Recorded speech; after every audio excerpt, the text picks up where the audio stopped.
Have you ever had a coworker so petty? They literally showed up at your house to see if you were really sick?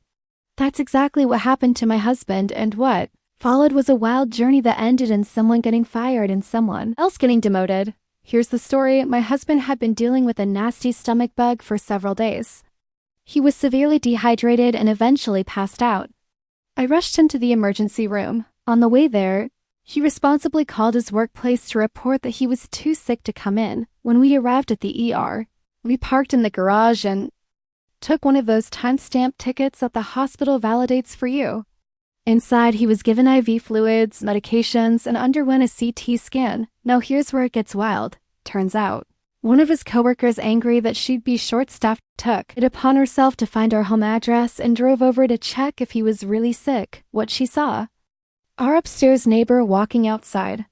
He vaguely resembles my husband. Same height, same hair color, similar build, but he's 15 years younger and was out with his baby. Our kids are all adults. This coworker then goes back to the office and tells the manager that my husband lied and was walking around just fine. The next morning, my husband gets a call from his boss threatening to write him up for calling out under false pretenses. After some pushing, the truth comes out about the coworker's little spy mission. My husband calmly tells the manager, 1, he has time-stamped evidence from the hospital, and 2, he's filing an HR complaint against both the coworker and the manager for violating privacy and harassment. In our state, employers aren't even allowed to ask for health details, let alone spy on you. The manager got defensive and asked for proof. My husband said, "You'll get your proof," and hung up. He then called HR, submitted the parking ticket and discharge paperwork, and let them handle it.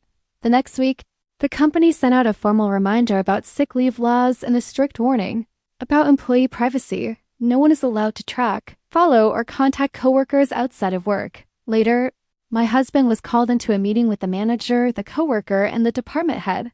Both were scolded severely. The coworker admitted she was angry and thought the neighbor looked like my husband. The manager's excuse? "She's worked here a long time, I trusted her." Worse? He had given her access to private employee data, including home addresses. In the end, justice was served. The coworker was fired.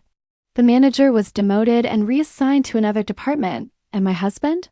He walked away with a clean record and a full apology. Moral of the story: keep your receipts.